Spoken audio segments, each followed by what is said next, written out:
Hello，大家好，又係我拉一爸同埋菠蘿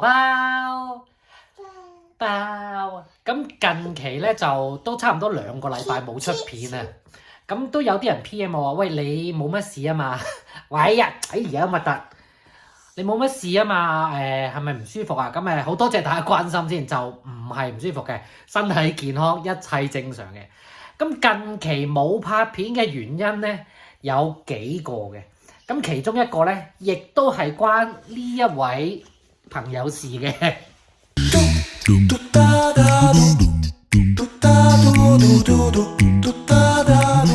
咁點解差唔多成2個禮拜都冇出片咧？第一個原因咧就係近排好多啲濕星嘢煩。Captain 菲菲又病咗幾日啦，佢都病咗成差唔多1個禮拜，又發燒啦，咁又翻唔到學啦。咁跟住太太部車咧，就應該就嚟搞唔掂啦，即係都開始壞啦，咁又要同太太換車啦、買車啊、賣車啦，咁有好多呢啲嘢搞啦，咁所以近期都真係冇乜時間。咁另外一個原因咧，就係我哋就嚟要入紙申請呢個 ILR 啦，咁有好多文件上嘅嘢啊、填表啊、都幾煩嘅，因為要揾翻晒嗰啲地址證明啊、你在英生活嘅證明啊，咁都有好多呢啲嘢都要揾翻晒出嚟，又要 scan 啊，咁所以都搞咗我一段時間。咁另外最後一個原因都算係一個最緊要嘅原因咧，就係要問翻呢位小朋友啦。呢位小朋友咧，點解關佢事咧？就係因為咧，佢整唔見咗我相機嗰張 SD 卡。咁呢張就係我嘅剪片嘅工作台啦，係比較亂啲嘅。咁但係通常咧，我張 SD 卡咧就會插咗個 card reader 度。咁而家又想剪片嗰陣時咧，就發覺張卡唔見咗。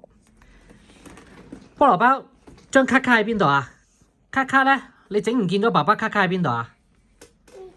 係啊，喺呢度㗎。你收埋咗喺邊度啊？你收埋咗喺邊度？記唔記得啊？唔記得啊？唔記得咗啊？你揾下得唔得啊？幫我又詐詐諦諦扮晒嘢啊！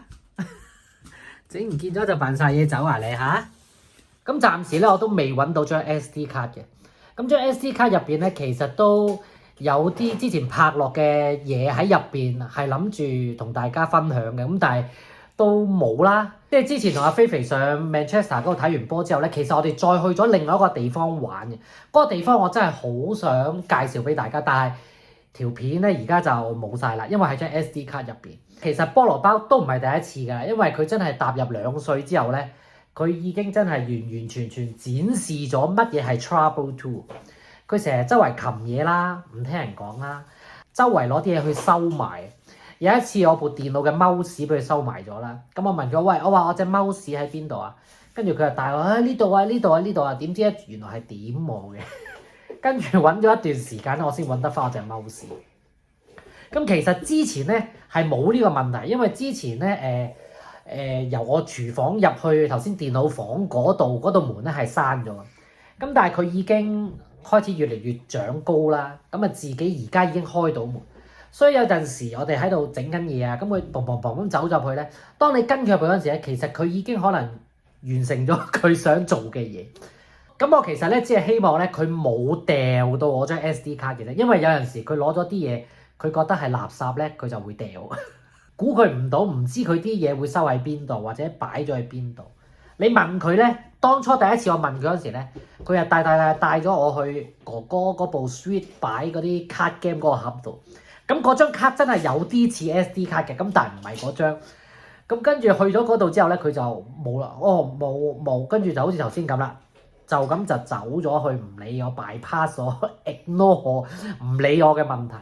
咁其實張 SD 卡入邊咧都有幾段片喺入邊係之前拍落咗，諗住得閒嗰陣時先剪嘅。咁但係 so far 而家嗰啲冇晒。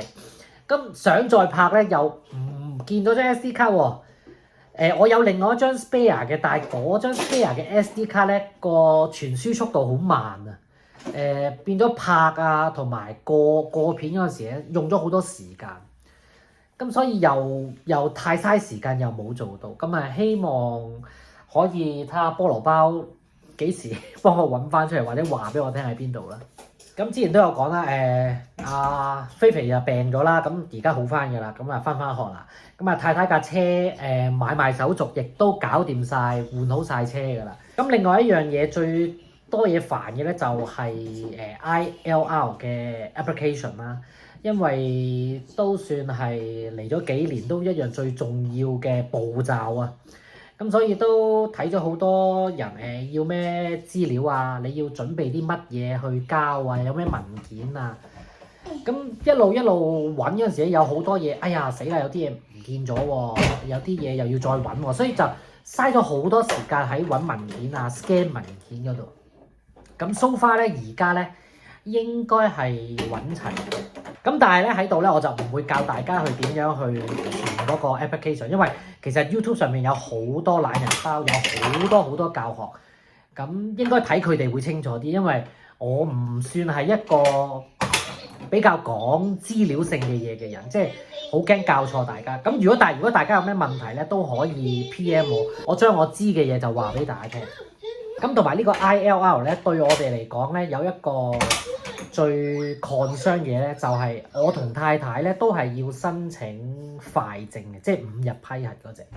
咁有好多人話：喂，使乜申請快證啊？嘥埋啲咁嘅錢啊！咁其實咧，我哋嘅情況咧係有少少特別嘅，因為咧阿菠蘿包咧喺英國出世啦，咁所以咧其實佢係唔需要申請 ILR 嘅，佢係可以等父母有咗一個 settlement 之後咧，佢係可以直接 apply citizenship。咁但係咧，菠蘿包個 BNO Visa 嘅到期日咧，其實就同我一樣。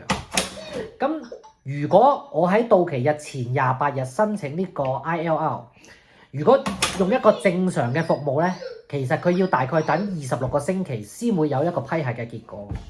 要等26個星期咧，到阿菠蘿包個 BNO Visa 過咗期，我都未有一個 settlement 嘅批核咧，咁變咗咧。菠蘿包咧係要 extend 個 BNO Visa， 即係你要俾多一次錢，最少你都要 extend 2年半。咁所以變相我同太太咧就需要 apply 一個快證，希望喺菠蘿包個 Visa 到期前，我哋得到一個批核嘅通知咧，就可以直接幫菠蘿包申請 citizenship 啦。即係呢一個問題咧，我都 email 過問 Home Office，即係點樣去處理。咁但係 Home Office 個 email 咧，應該如果有人聽過都知係要等好長時間，so far 到而家佢都未答我。咁但係後來我就問咗一啲專業嘅移民顧問啦，咁話即係佢同我哋講就係我哋呢個情況咧，其實係真係需要申請快證咧，係會化線過你 extend 個 visa。咁之前有好多流傳就係話，哎呀係咪要成家人申請㗎？即係你一家，譬如我太太同一得菲菲，係咪要全部申請快證先得㗎？咁其實唔係嘅，其實每個申請 ILR 都係獨立申請嘅，所以我哋而家咧就應該係我同太太一齊申請快證。咁應該 Captain 菲菲可能未必會申請快證，因為其實佢都唔急嘅。如果唔係菠蘿包呢個情況咧，其實我同太太都冇乜需要申請快證。只要咧父母是但一方咧有咗嗰個 ILR 嘅身份之後咧，菠蘿包就可以去 apply citizenship。咁點解我同太太要一齊去申請快證咧？點解唔其中一個咧？因為我哋驚咧就係萬一其中一個如果係有問題要補交資料咧，佢就唔係5日批核嘅。咁所以就叫買個保險啦，即係我同太太都一齊申請個快證啦。即係如果順利兩個批晒就最舒服啦。咁但係希望如果真係有問題要補交資料嗰啲咧，是但一個批咗咧都可以去幫阿菠蘿包去申請呢個 citizenship， 就唔需要 extend 個 visa。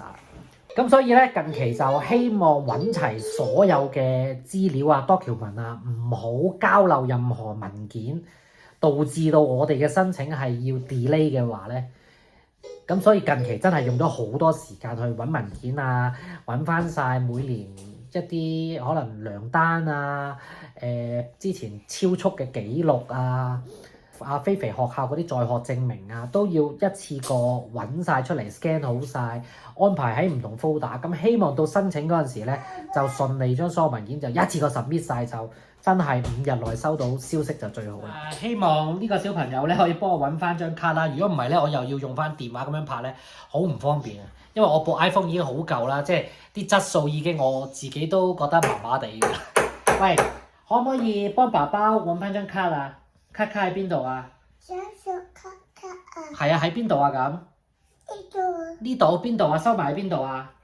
高高啊！嚇！你收埋咗喺邊度啊？呢度啊！呢度即係邊度啊？你係咪幫我揾啊？喺邊度啊？呢度啊！呢度？